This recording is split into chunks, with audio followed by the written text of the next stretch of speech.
Belgium में एक शख्स ने 2 अफराद को गोलियां मारकर हलाक कर दिया। बरतानवी मीडिया के मुताबिक कातिल ने खुद को दाइश का कारकुन बताया और कहा कि उसने अमेरिका में कत्ल किए गए 6 बरस के फलस्तीनी का बदला लिया है। फायरिंग स्वीडिश फुटबॉल शर्ट्स पहने अफराद पर की गई। हमलावर ने पनाह लेने के लिए इमारत की जाने भागते लोगों का पीछा करने की भी कोशिश की, ताहम बाद में वो मोटरसाइकिल सवार हमलावर फरार हो गया। फायरिंग के सबब बेल्जियम और स्वीडन का मैच रोक दिया गया। गुज़िश्ता रोज़ अमेरिका की रियासत इलिनॉय में एक शख्स ने 6 बरस के फ़लस्तीनी अमरीकी बच्चे को चाकू के वार करके मौत के घाट उतार दिया था।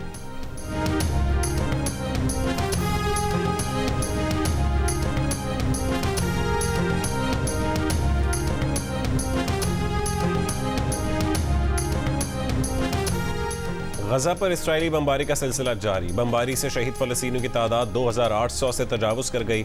शहीदों में 1000 से ज़ायद बच्चे और 400 से ज़ायद ख़वातीन शामिल। 10,000 से ज़ायद अफराद ज़ख्मी। 1000 से ज़्यादा फ़लस्तीनियों की लाशें इमारतों के मलबे तले दबी हुई हैं। अक़वाम मुत्तहिदा की फ़लस्तीनी एजेंसी का कहना है कि गजा के अस्पतालों में ईंधन की ज़ख़ीरा ख़त्म होने के करीब है। आलमी इदारे की फ्यूल ट्रकों को भी रफ़ा क्रॉसिंग से गजा में दाखिले की इजाज़त नहीं दी जा रही। खबरदार किया कि अस्पतालों में ईंधन और अद्वियात की किल्लत से अमवात में इजाफा हो सकता है। हमास की मिलिट्री विंग के तर्जुमान ने दावा किया है कि गजा में 250 के करीब इसराइली और दीगर गैर मुल्की यरगमाल हैं। उनमें से 22 यरगमाली गजा पर इसराइली बमबारी में हलाक हो चुके हैं। यरगमालियों को इसराइली जेलों से फ़लस्तीनियों की रिहाई के बदले रिहा किया जाएगा। लेबनानी तंजीम हिज़्बुल्लाह ने इसराइली टैंक तबाह करने की वीडियो जारी कर दी।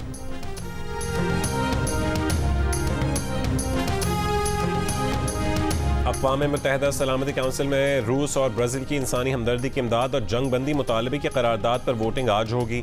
अमरीकी वज़ीर ख़ारजा एंटनी ब्लिंकन की इसराइली वज़ीर आज़म और काबीना से 5 घंटे तवील मुलाकात। एंटनी ब्लिंकन इसराइली वज़ीर दिफ़ा से भी मिले। इसराइली वज़ीर दिफ़ा का कहना था कि जंग तवील होगी, ज़्यादा कीमत चुकानी होगी और इसराइल गालिब आएगा। अमरीकी महकमा दिफ़ा ने 2000 फ़ौजियों को लॉजिस्टिक और तिब्बी इमदाद के लिए इसराइल में मुमकिन तैनाती के लिए तैयार रहने का हुक्म दे दिया।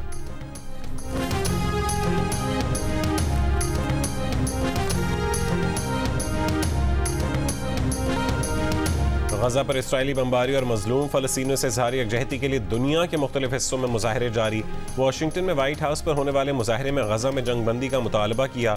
मगरबी किनारे में गजा के हमवतनों से इज़हार यकजहती के लिए रैली निकाली और इसराइली जारहियत बंद करने का मुतालबा किया।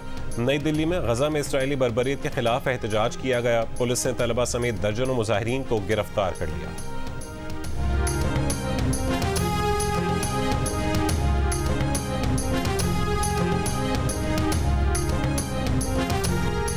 फ़ारूक हबीब का PTI छोड़ने और इस्तेहकाम पाकिस्तान पार्टी में शमूलियत का ऐलान। कहा कि चेयरमैन PTI अदम एतमाद के बाद पुरअमन सियासत की बजाय तशद्दुद को परवान चढ़ाते रहे। उन्होंने ऐसी जहन साजी की कि लोग गिरफ्तारी पर निकल आए। साइफर पर कौमी मफाद मद्देनजर नहीं रखा बल्कि सियासी बयानियाँ बनाया गया। आसिफ अली जरदारी और मौलाना फजल रहमान के दरमियान अहम मुलाकात। आसिफ अली जरदारी ने मौलाना फजल रहमान से उनकी खुशदामन की वफात पर ताज़ियत की। मुल्क की मजमूई सियासी सूरत हाल, सिंध में सीट एडजस्टमेंट या इंतखाबी इत्तेहाद पर तबादला ख्याल किया गया। मुस्तकबिल के सियासी मंजरनामे पर भी अहम मुशावरत हुई।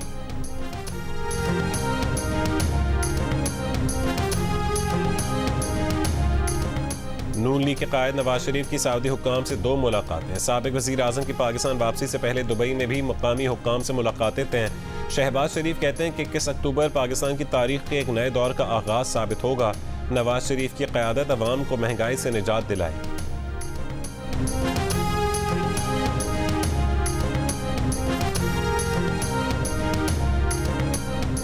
चेयरमैन PTI के खिलाफ साइफर केस की समाअत आज अडियाला जेल में होगी। चेयरमैन PTI और शाह महमूद कुरैशी पर फर्द जुर्म आयद होने का इम्कान। खुसूसी अदालत के जज अबुल हसनात जुल्करनैन साइफर केस की समाअत करेंगे।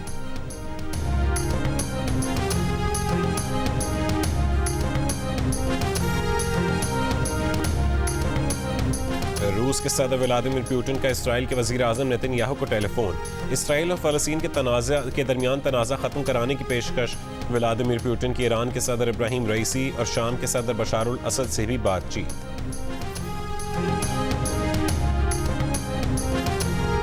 और एक और रोज़ आराम और तफरीह के बाद कौमी टीम आज बेंगलुरु में ट्रेनिंग करेगी। पाकिस्तान का अगला मैच जुमे को ऑस्ट्रेलिया से होगा। गुज़िश्ता रोज़ पाकिस्तानी क्रिकेटर्स और ऑफिशियल्स को बेंगलुरु के मकामी रेस्टोरेंट में डिनर और रेस्टोरेंट स्टाफ ने तस्मीर बनवाई।